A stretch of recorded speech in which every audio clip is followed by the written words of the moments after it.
As a thrill engineer, I'm interested in the design of thrilling, highly emotive experiences.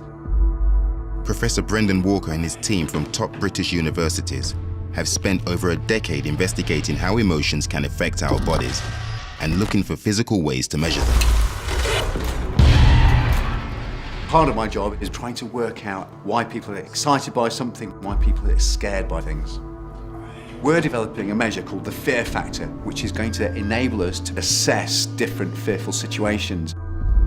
For this experiment, Professor Walker has chosen a screening of Sinister, the new film from the makers of the horror classics Paranormal Activity and Insidious. And because fear is such a strong emotional state, we can monitor it quite easily.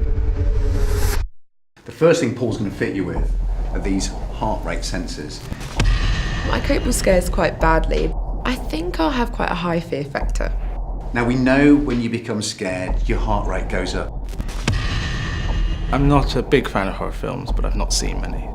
The second thing we're going to monitor is your skin sweat levels. I'm quite a big fan of horror films. I do quite like them. They make you feel alive, I suppose. Your body becomes clammy, you become a little bit sweaty, and we can monitor that using these two sensors. With scares, generally I'm okay, but on the odd occasion I have hid. And the final thing is your skin temperature. So as you become scared, blood draws away from the surface of your body, your skin temperature goes down. I think my fear factor will be very high. Off the charts. And all three of these sensors are going to be plugged into this medical monitoring device, which you can be wearing throughout the film. And by monitoring all three of those, this sort of triangulation of readings, we're going to be able to tell if there's lots of fluctuation in those, something's going to be incredibly fearful. It's the fear factor. A full audience is on hand to help with the experiment. If your fellow filmgoers are being scared out of their wits, chances are it will increase the fear factor you yourself are feeling. Good evening, everybody. Welcome to this special screening of Sinister.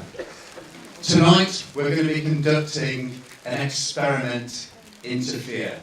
So please sit back, try and relax if you're able, and enjoy the fear factor. Thank you. So when we look at a horror film like Sinister, it's going to be packed with all sorts of things which are going to make people scared. Looking at moments of anxiety, where you're building up to something but you're not too sure what's going to happen. That's the family who lived here.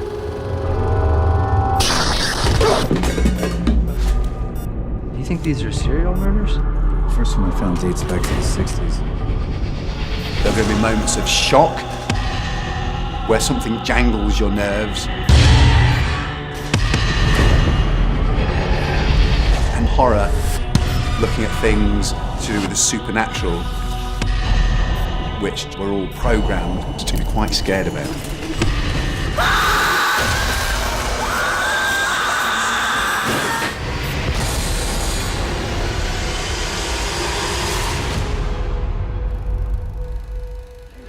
Professor Walker's new fear factor scale could be invaluable in trying to quantify exactly how terrifying an event actually is, but it'll also be interesting to see what kind of fear factor the different subjects register.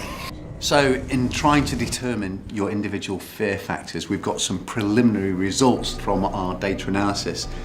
And I can reveal, Will, you experienced the least fear.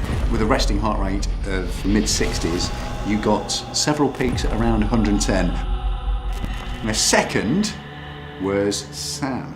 Again, lowish skin sweat changes and temperature, but you had much more variation in your heart rate. Third place was Caroline. You came third, mainly because you had some incredibly high peaks. One of which reached 220 near the end. So who came first and second? This for me was a bit of a shocker. I have to say the person who came second was Alice. There's loads of fluctuation in your sweat levels and your temperature, and you actually broke our heart rate monitor.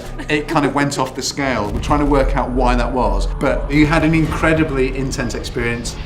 So that brings us to first place. John, You were the highest fear factor out of everybody, and because your heart rate was so incredibly marked, you are the scaredest out of everybody.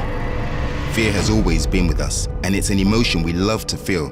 Maybe because it's so primal, it makes us feel alive. Whatever it is, thanks to Professor Walker and his team, we finally have a way to measure man's deepest, darkest fears.